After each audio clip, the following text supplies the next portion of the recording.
The school bully beat me up so bad I ended up in a wheelchair. And my mom? She's this hotshot lawyer, and she became his defense attorney. In court, she twisted everything around and got him off completely. The kid who nearly killed me walked away free. Why? Because his dad paid for her college years ago. When I called her out on it, she didn't even flinch. Everyone's equal under the law, Carl. I can't throw away my professional ethics just because you're the victim. Jay just lost his temper. I couldn't let his whole life get destroyed. I watched that monster walk out of the courthouse like nothing happened, and I just laughed. I pulled out the papers I'd already drawn up to disown her and threw them right in her face. Since you're so ethical and so big on paying back favors, I said, I hope you're ready to defend what's left of your own pathetic life. Mom didn't even look at the papers. To her, I was just a dramatic teenager throwing a fit. Carl, are you done making a scene? She picked up the papers, crushed them without reading a word, and tossed them in the nearest trash can. Mr. Grant's throwing a thank you dinner at the Grandview tonight. You're coming. Jay will be there. He can apologize, and we can all move on. I couldn't believe what I was hearing. Move on? I was stuck in a wheelchair. The guy who put me here just got away with it, and she wanted me to go to his celebration dinner? I'm not going. The words came out cold and flat. I turned my wheelchair to leave. Mom's voice followed me, sharp with anger. Carl, can you stop being so petty? The Grants don't have money. This dinner is costing Mr. Grant half his monthly paycheck. If you don't show up, you're disrespecting me and him. I didn't look back. I just wheeled myself out of there as fast as I could,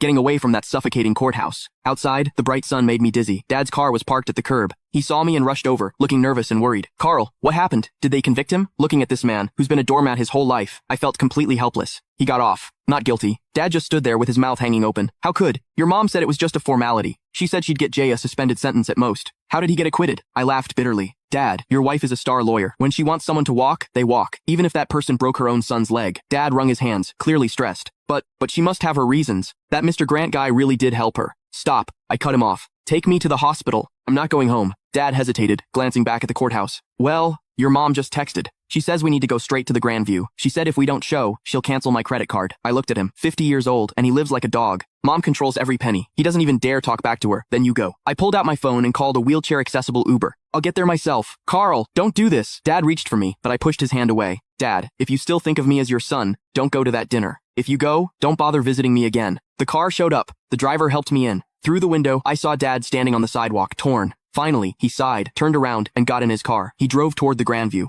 I closed my eyes, and the tears finally came. This was my family. A mom with some twisted hero complex, and a weak, spineless dad. And me, I was the throwaway kid. At the hospital, as soon as I got settled, my phone started blowing up. Jay had posted a bunch of photos on social media. In the pictures, he's holding champagne, looking smug as hell. My mom sat at the head of the table, smiling like everything was perfect. The caption, thanks, Aunt Susan. Justice might be slow, but it always wins. Cheers. Justice. Screw his justice. I opened the comments, full of ass-kissing from Jay's buddies. Jay's the man. Susan's a legal genius. Where's the cripple? Didn't he show up to toast you? Jay's reply, probably crying at home. Haha. I stared at the screen, my hands shaking. Then a new notification popped up. A money transfer from mom. Amount $300. Note, stop sulking.